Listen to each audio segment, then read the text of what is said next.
వదులుకోదలుచుకోలేదు. And CM గారికి అంత leadership ఏం చెప్పాలనుకుంటామంటే మాకు ఇల్లునే కావాలి. అండ్ ఈ కాలనీ కానీ ఏరియా మొత్తానికి బ్యూటిఫికేషన్ ఏం అక్కర్లేదు.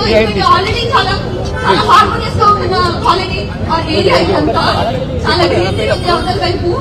అండ్ నేచర్ వైజ్ చాలా బాగుంది. మేము అంతా సిటీ వచ్చేసి నేచర్ కి దగ్గరగా ఉండాలని చెప్పి మేము ఈ ఏరియా చూస్ చేసుకున్నాం. సో అలాంటిది మేము ఇల్లు అసలు వదులుకోదలుచుకోలేదు ఎట్టి పరిస్థితుల్లోనూ.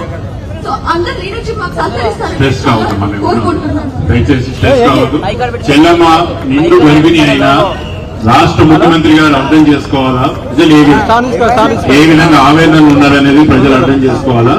చెల్లమ్మ నిండు గర్భిణి అయినా కూడా ఇక్కడ వచ్చి అంత ఆవేదనతో మాట్లాడుతున్నదంటే ప్రజల గుండెల్లో ఏ విధమైన బాధ ఉన్నదనేది ప్రభుత్వం మీద అర్థం చేసుకోవాలి. మా చెల్లమ్మ ఒకసారి చప్పట్లు కొట్టండి. కాలేజ్ సభ్యులందరూ ఇంత కష్టకాలంలో కూడా మన ముందరికి వచ్చినందుకు, మనందరికీ ధైర్యం ఇవ్వడానికి మాట్లాడినందుకు చాలా సంతోషము. దయచేసి మీరు ఒక దగ్గర కూర్చోవాలని చెప్పి కోరుకుంటున్నాను.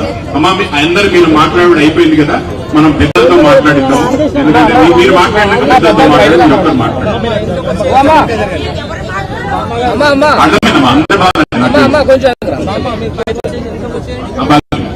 मैं कह रही हूँ, मैं 30 साल से हैदराबाद में हूँ, अभी तक ऐसा कोई भी ये सिचुएशन नहीं आई है। ये फर्स्ट बार ऐसा हुआ है कि यहाँ पर घरों को बेघर किया जा रहा है और नदी के पास घर है। कभी हम लोग के पास कोई प्रॉब्लम नहीं हुई है। अब सुंदरीकरण का होगा, सुंदरीकरण कराइए, लेकिन किसी को घर को बेघर करके ये नहीं कराना। लंदन बना रहे हैं, लंदन बना, लंदन इंडिया लंदन नहीं हो जाएगा। जो भी है इतनी टेक्निकल है इंडिया में कि सब कुछ उसी जगह पर हो सकता है। और मेरे परिवार में इतनी प्रॉब्लम है, मेरे पति को अटैक पड़ा है, तो अभी भी एक लाते से मेरी बहू 1 मंथ प्रेगनेंट है, कभी भी कुछ भी हो सकता है, बेड रेस्ट है और ये प्रॉब्लम हो रही है। आप हमको घर चाहिए बस, और कुछ नहीं चाहिए। మీరు రండి ప్లీజ్. వద్దు అమ్మ, వద్దు అట్లానొద్దు, అట్లానొద్దు అమ్మ, అట్లొద్దు. ఉండండి ఉండండి ఉండండి, నాకు అర్థమైంది.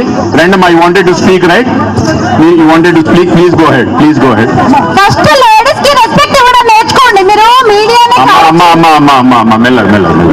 అందరికీ నమస్కారం అండి. నా పేరు ధనలక్ష్మి.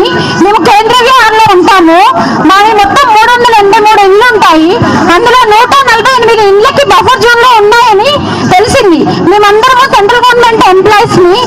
మేమందరము ప్రతి పైసా కూడబెట్టుకొని లోన్లు తీసుకొని ఇల్లు కొనుక్కున్నాము. ఇక్కడ యాక్చువల్ గా మాకు గ్రీనరీ అని అదని ఇదని చాలా బాగా నచ్చి కొనుక్కున్నాము.